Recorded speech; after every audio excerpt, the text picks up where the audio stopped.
Oh, vous êtes là! Bonjour et bienvenue au Grand Conflit. L'épisode d'aujourd'hui portera sur le conflit israélo-palestinien. Mais commençons par le commencement. Le territoire de la Palestine est le théâtre de grands différends ethniques depuis très longtemps. Plus précisément depuis le 7e siècle, lors de la conquête arabe.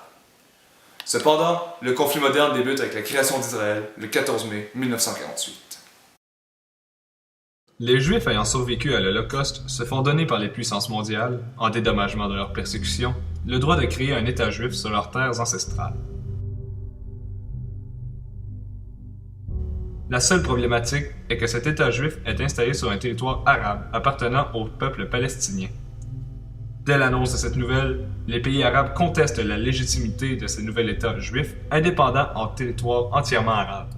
C'est pourquoi la Palestine, appuyée de 4 grandes armées arabes, entame une campagne militaire visant à la destruction d'Israël.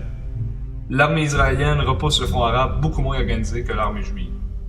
Voulant se sauver des affrontements, plus de 700 000 Palestiniens vivant en Israël s'exilent de leurs terres et se réfugient dans les pays arabes limitrophes tels la Syrie, le Liban et la Jordanie.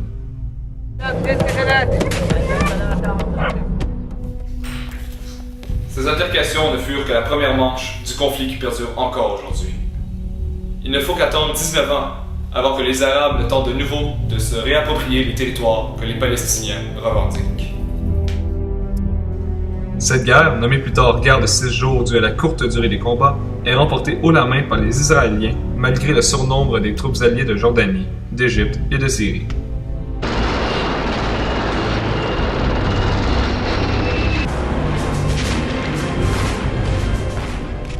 Non seulement l'armée juive repousse ses belligérants, mais conquiert les territoires de Gaza, de la Cisjordanie, ainsi que celle du Sinaï en Égypte.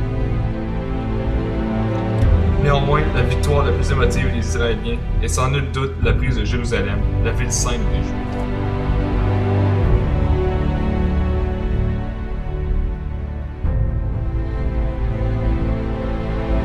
L'Égypte, voyant bien qu'elle ne viendra jamais à bout de son ennemi, décide de négocier une paix avec Israël, en échange que ceux-ci leur rendent la région du Sinaï. Suite à la guerre de 6 jours, le Fatah, un groupe ayant pour but la libération de la Palestine, monte en popularité. Son chef est nul autre que Yasser Arafat, qui deviendra plus tard le dirigeant de l'Organisation de libération de la Palestine. We are going to establish our own Palestinian democratic state.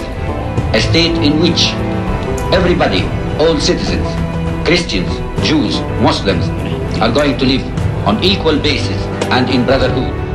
Depuis les victoires israéliennes en Cisjordanie et à Gaza, la population palestinienne est confinée dans ces deux territoires sous une très oppressante surveillance militaire. Le 9 décembre 1987, les Palestiniens expriment leur ras-le-bol envers l'autorité israélienne en jetant des pierres sur les soldats juifs. C'est l'intifada, soulèvement en arabe.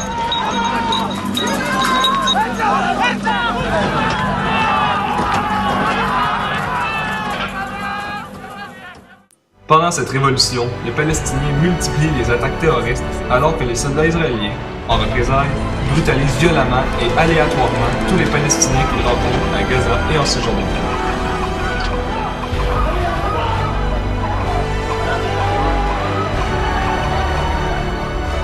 Ces actes barbares dureront près de 6 ans. Enfin, cette intifada se termine par la signature de l'accord d'Oslo le 13 septembre 1993 à Washington devant la Maison-Blanche, avec la fameuse poignée de main entre Yitzhak Rabin, premier ministre de l'État d'Israël, et Yasser Arafat, dirigeant de l'OLP. Nous qui avons combattu contre vous, les Palestiniens, nous vous disons aujourd'hui d'une voix claire et forte, assez de sang et de larmes. Assez. Enough of blood and tears. Enough. Thank you. Thank you. Thank you. L'avenir semble rose dans la région du Proche-Orient. Mais malheureusement, 2 ans plus tard, un des piliers de cet accord de paix, Yitzhak Rabin, est assassiné par un extrémiste israélien ne voulant pas d'une paix avec leur ennemi de toujours. La paix est de nouveau dans une impasse.